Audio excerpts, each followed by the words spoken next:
Yo, what's up mga bossing? Magandang tanghali. Maulan mga bossing. Maulan mga boss. Okay, share lang namin sa inyo itong dumating na kliyente. Maingay ang compressor. Ito yung sinasabi ko mga boss, no? Na pagka nagko-convert ng compressor na denso at hindi sinasabay ang system, parang wala pa raw 7 months yung pagkakagawa nitong ating L3 na kinonvert ng denso. Okay, so ang denso niya ito, mga bossing, pakita namin sa iyo.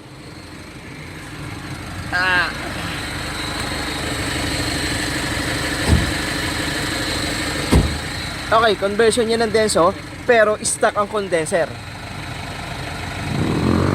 Kabilaan to mga boss. Ito sa kabila.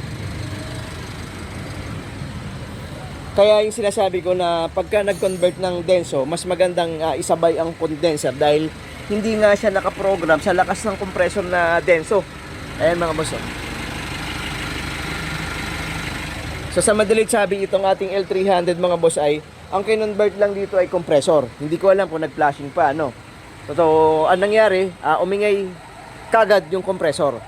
Bakit? Dahil hindi siya accurate do sa program nung dating setup ng aircon. Na yung maliit na compressor, yung condenser na para sa kanya, ang ginawa ay kinabit lang or kinonvert lang yung compressor na denso, pero yung condenser na dalawa ay hindi pinalitan. So yung napakalakas na power ng denso, hindi ngayon kayang tanggalin ng condenser, o yung heat ng compressor ay hindi kayang tanggalin ng condenser.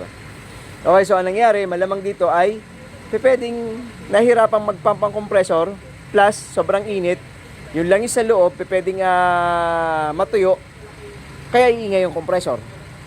O kaya kami nag-a-advise mga bossing na pagka nag-convert ka ng denso, hanggat maaari, isabay yung condenser.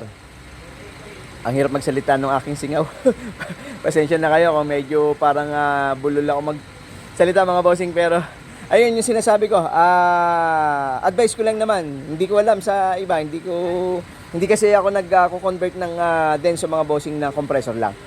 Pero pag gusto ng kliyente natin, pinagbibigyan natin. Pero hindi natin sagot kung hanggang kailan yung tatagal, no? Kasi nakita na namin ang mga reading eh. So sa ngayon, umuulan kasi. Naka-on ba yung aircon? Pakiin mo nga.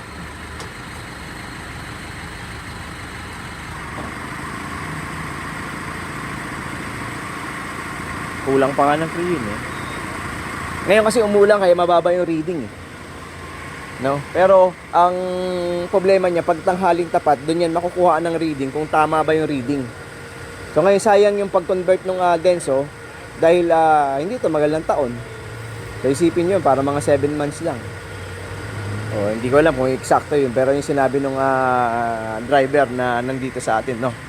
Okay, so share lang namin sa inyo yung L300 na yan na dumating sa atin. May ang compressor. Ang akala niya, marirepair natin. Mga bossing, hindi na marirepair ang denso.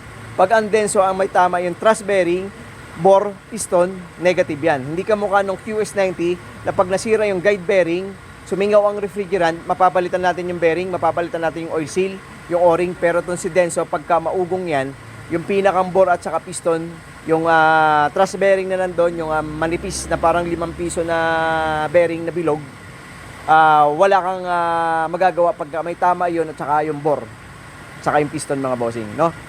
Okay, so share lang namin sa inyo yan at siguro mas maganda kung magpapakonvert kayo, mas mainam kahit isa man lang sa dalawang condenser, papalitan nyo ng mas malaking condenser mga bossing.